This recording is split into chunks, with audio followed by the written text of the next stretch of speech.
کلا انہا تذکرہ، یہ لفظ بہت اہم ہے، تذکرہ، ذکرہ، تذکیر، فذکر بالقرآن، کیا معنی ہے اس کے؟ یاد دہانی صحیح ترین ترجمہ ہے، یاد دہانی۔ ایک ہے کسی کو کچھ سکھانا، نئی بات سکھانا، ایک ہے یاد دہانی، اسے ایک چیز معلوم تھی کوئی بھول گیا، یاد کرانا۔ جیسے آپ کے کسی دوست نے آپ کو بہت قیمتی قلم دیا تھا، آپ نے اسے بہت سنبھال کر اپنے ٹرنک میں رکھ دیا، اب سال ہا سال ہو گئے، نہ دوست سے ملاقات نہ وہ یاد، اچانک آپ نے کسی روز ٹرنک کھولا اور وہ قلم آ گیا، تو آپ کو دوست یاد آ جائے گا کہ نہیں؟ اسی لیے قرآن آفاق و انفس کے لیے آیات کہتا ہے، ہم اپنی آیات دکھائیں گے تمہیں، نشانی جس کو دیکھ کر تم ہمیں پہچانو گے۔ اور تذکرہ کا مطلب کیا ہے؟ پوٹینشلی ایمان ہر انسان کے دل میں موجود ہے، یہ جو روح جو ہمارے قلب کی مسکن نکین ہے، اس میں اللہ کی معرفت بھی ہے، اللہ کی محبت بھی ہے، البتہ ذہول کے پردے پڑ گئے ہیں، بھول اور نسیان طاری ہو گیا ہے، ہم دنیا ہی کے اندر گم ہو کر رہ گئے ہیں، ہماری ساری دلچسپیاں دنیا سے ہیں، لہذا ہماری توجہ ہی نہیں ہے، ورنہ ہر انسان کے دل میں یہ جو یہاں ہندوستان میں کہتے ہیں آتما اور پرماتما، آتما اور پرماتما کا تو تعلق بہت گہرا ہے، ابتدا میں بنا دی گئی تھی ارواح، جب ہم سب کے سب تمام انسان آدم سے لے کر اور تا قیامت جو انسان آئے گا دنیا میں، ان سب کی ارواح پیدا کر دی گئی، اور پوچھا گیا الستو بربکم قالوا بلا، یاد ہے؟ لہذا یہ تذکرہ ہے، یہ یاد دہانی ہے، تمہارے اندر موجود ہے، اللہ کی معرفت بھی موجود ہے، اللہ کی محبت بھی موجود ہے، لیکن کلا بل ران علی قلوبہم ما کانوا یعملون، ان کے دلوں پر زنگ آ گیا ہے اب ان کے اعمال کی وجہ سے، شیشہ جو ہے وہ زنگ آلود ہو گیا۔ حضور نے فرمایا ان هذه القلوب لتصدع كما يصدع الحديد اذا اصابه الماء،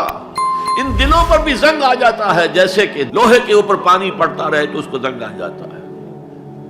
پوچھا گیا فما جلاؤها یا رسول اللہ، اے اللہ کے رسول ہماری تلواروں کو زنگ لگتا ہے، ہم پالش کرتے ہیں، سیکل کرتے ہیں، وہ پھر چمک اٹھتی ہیں، تو دل پر اگر زنگ آ جائے تو اس کا علاج کیا ہے؟ دو چیزیں فرمائی، کثرت و ذکر الموت و تلاوت القرآن، دو کام کرو کثرت سے، موت کو یاد رکھو، یہاں رہنا نہیں ہے، جانا ہے، یہ ہمارا گھر نہیں ہے، یہ ہماری منزل نہیں ہے، ہمارا اصل گھر جو حضور نے فرمایا انما الدنیا خلقت لکم وانتم خلقتم للآخرہ، یہ دنیا تمہارے لیے بنائی گئی ہے، تم آخرت کے لیے بنائے گئے ہو، اسی لیے حضور نے فرمایا کن فی الدنیا کانک غریب عابر السبیل، دنیا میں ایسے رہو جیسے راہ چلتے مسافر ہو یا اجنبی ہو۔ اپنے بارے میں فرمایا مالی ولی دنیا، مجھے تمہاری دنیا سے کیا سروکار، انما مثلی کراکب استظل تحت شجرۃ ثم راح فترکھا،